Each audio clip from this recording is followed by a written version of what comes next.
Alright, the moment you guys been waiting for. I know it's been a while, so let's get right into it, man. Alright, so I'm gonna show you guys my settings here. I know you guys been asking for my settings. Yeah, so this is it.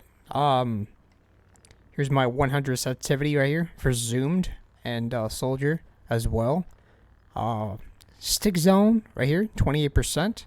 I know a lot of people have it like really low.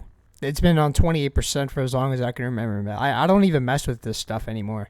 Not even for blasters either. I keep everything at 100. I just leave it. I never touch this stuff. This is the gameplay settings right here. I don't really mess with any of this stuff. I did recently just change this kill message to legacy, which is it's not really doing anything, man. It just changes the kill feed. It's all simple stuff right here, man.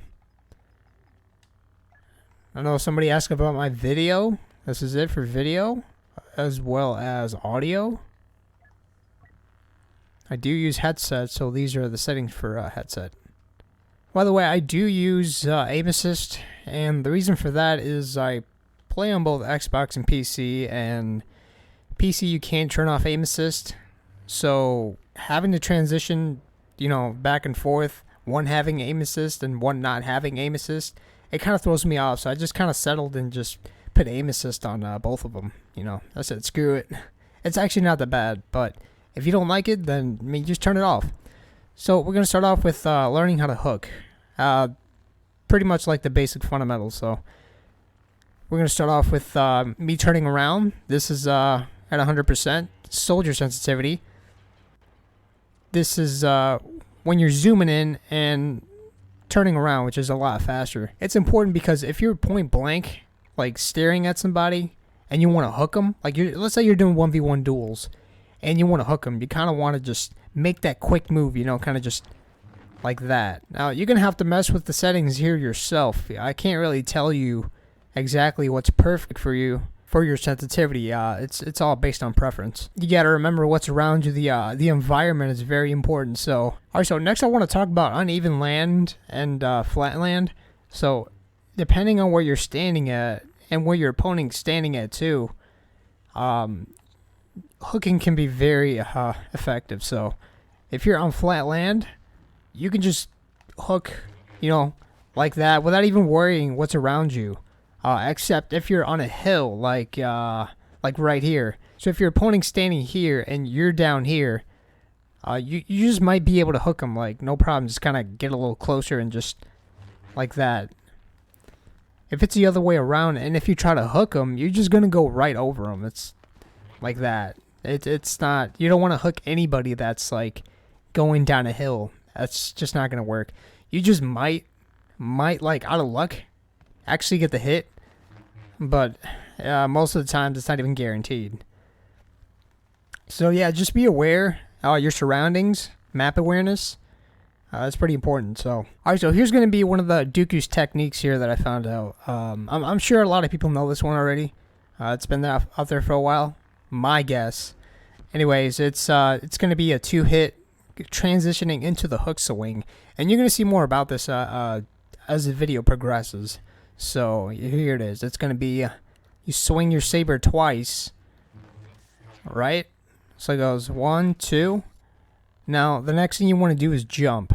As soon as the second animation procs, you want to jump. Just tap. Just tap the jump on. That's all you got to do. Like that. It kind of catapults you automatically. You don't even have to move your thumbstick to move. That's it. Alright, and then, obviously, what you're going to do next, since we're talking about hooks, you're going to hook. So, it's going to look like that.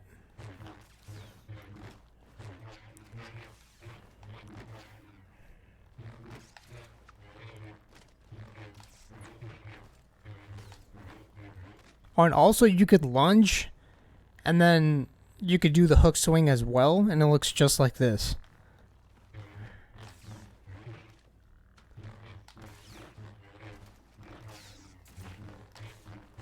So you see, every time that happens is when he extends his lightsaber like this.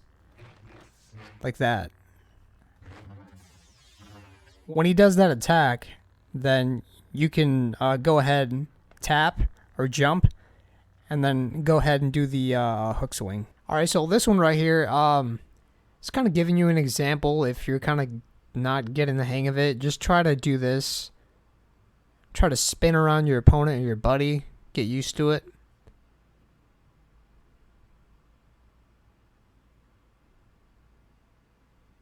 Alright, so this one's going to be the dash strike. I jumped at the right time and then I hooked. This is jumped early and I still got it, which is it's not that bad. I mean, it's pretty good.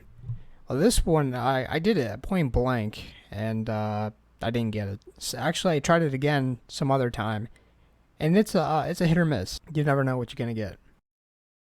Now this next one's gonna be the combo. It's gonna be mind trick, hook, dash strike, and 2 hits. There's another one for Vader. He has the damage reduction procced. I think it would have taken a substantial damage. This one's going to be the hook going through the block. So all you got to do is just jump, hook, right in front of him, and make sure you turn. And you'll be able to go through his block. There's going to be more clips of this. Here's the Luke.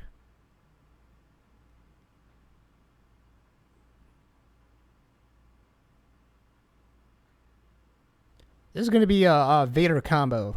It's going to be hook, saber throw, followed by the choke. I could have made more damage there, 2 more hits. You would have been almost dead.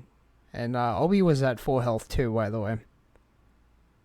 Alright, so this is going to be the Grievous Butterfly. It's going to be the hook spam. I don't know, whatever you want to call it. This is without doing it how you're supposed to do it. That's pretty much how everybody else that doesn't know how to do it, that's how they do it. So all you got to do is hold the block button and jump. Now you got to put these two together. Jump and hold the block button. And now you hook swing. You put all those 3 together and it looks like that. Now you could do it faster too, and it looks just like this.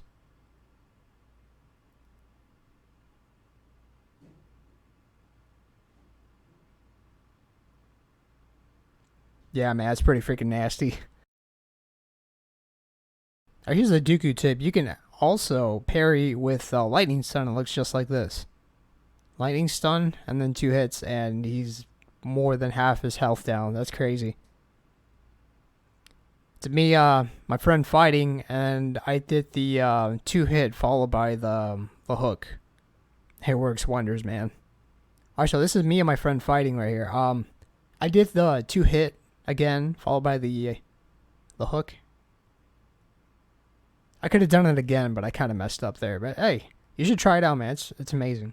Alright, so this is a 4-hit frenzy. All you got to do is back up, look away, and hit the frenzy. And you'll automatically do the 4-hit frenzy. And that's a lot of damage. Alright, now I'm going to be talking about some builds. Some of the best star cards you can use for your character. If I miss any, because I'm only going to pick and choose a couple, then just let me know in the comments. I'll reply to your message, and I'll tell you, in my opinion, what the best build is for you. So Impervious is kind of essential for me for HVV.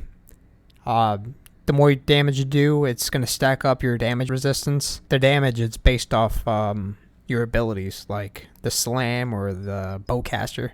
And then Echo and Roar, it gives you more Bowcaster energy for each kill you get with your Bowcaster. And extra bonus damage on your Slam. You just gotta have it, man. That kind of makes Chewie kind of overpowered if you think about it. Vader's pretty simple. Fury's Resilience. He gets more damage resistance. You just gotta have that one, man. You gotta have that. That's essential. And then I have right here extra bonus damage on the second hit back from the saber throw. And then Focus Rage has an increased duration by 6 seconds. It only has a 5 damage penalty. That's it. That's really nothing, man. Alright, Kylo up next. I have Bloodlust, extra damage with the Frenzy, and remember the extra damage from the Frenzy is the last hit.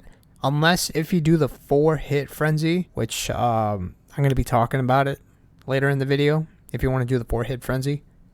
But the 20 hit damage increase right here, it's only going to be for the last hit. And then the harsh pull, get an extra 50 damage. Without this card, you're only doing 10 damage per pull. And of course, you got to have the extra reach on the pull, man. That one's essential. You got to have that one. Look up next, I have Epicenter. It gives you an extra 40 damage on his Rey pulls.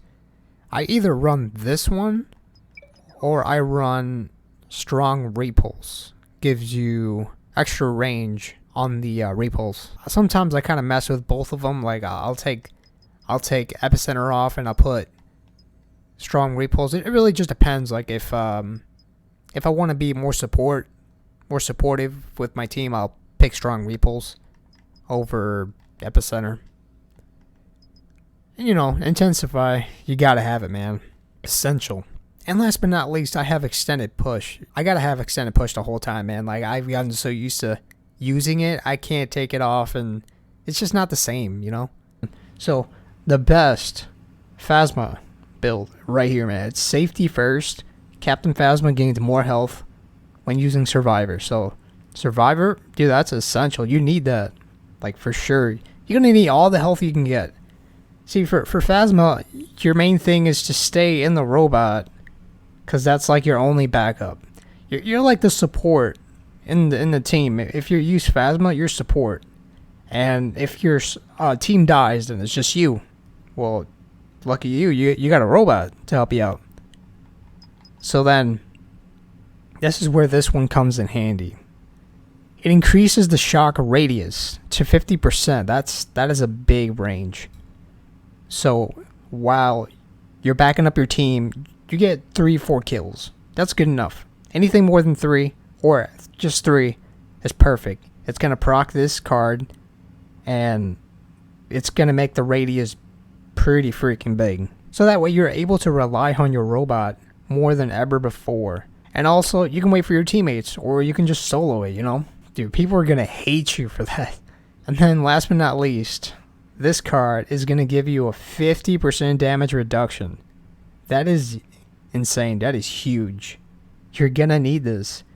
With this card and the safety first, those go perfect. Alright, so this is my absolute, like, set build for Yoda. I have an extra dash attack on Yoda. So instead of having 2, he's going to have 3. And then he does the bonus damage per hit against villains, so it's an extra 16. And then, last but not least, Presence gives you another 60 bonus health. Just gotta have it, man. It comes in very handy. I rather pick Feel the Force over Jedi Mentor, which gives you damage reduction overall by 8%. It gives you another extra 100 health regen, so that one's pretty good. And then I have Sith Trained. It gives you an increased damage of 30. 30 is a lot, man. Like, jeez. Remember, it has a 25% decrease in your stamina. So that one, it puts a good chunk on your stamina bar. And last but not least, man, this card is just freaking broken. You gotta have it. If you want to become a tank, a freaking robot tank, this is your card. So the first one's going to be Finesse. It gives you an extra reduced stamina drain, and mine's at 35%. I just got to have the extra stamina. Like, if you're going to be aggressive with Dooku, you got to have some extra stamina. Or if you just want to dodge and block and run away and be a troll, then I guess this one's it for you too, I guess. Even though I don't recommend it. Going to piss a lot of people off, I know that. And the last 2 right here, they kind of correlate, but I have Blind Spot and I have Last Second. So Blind Spot increases the lightning stun range, and Last Seconds, it just recharges faster. Well, that's one of Dooku's greatest strengths. You want to use that to your advantage. I find myself using lightning stun a lot, so I juiced up lightning stun by having it to recharge faster with an increased range. Alright, last but not least, I have Balance, Damage and Strike, and Opportunist for Rey. So extra dodge ability right here with an increased stamina cost of 15%. Extra damage for the dash strike right here. You kind of want that. And Opportunist, you deal bonus damage when your enemy is affected by the Mind Trick ability. It's an extra 15 damage per hit. So you kind of pair these up together. Your dodge is really essential right here. You need 3 of them. Like Opportunist right here is just powering up your dash strike even more. It's just crazy. Like your dash strike recharge on that is pretty freaking quick. And you want to use it all the time. Or as much as you can. That's going to be your combo starter. Alright, so my final tip, I think it's very important. And this tip is, I don't think a lot of people do this. Or actually a few people that I know that do it.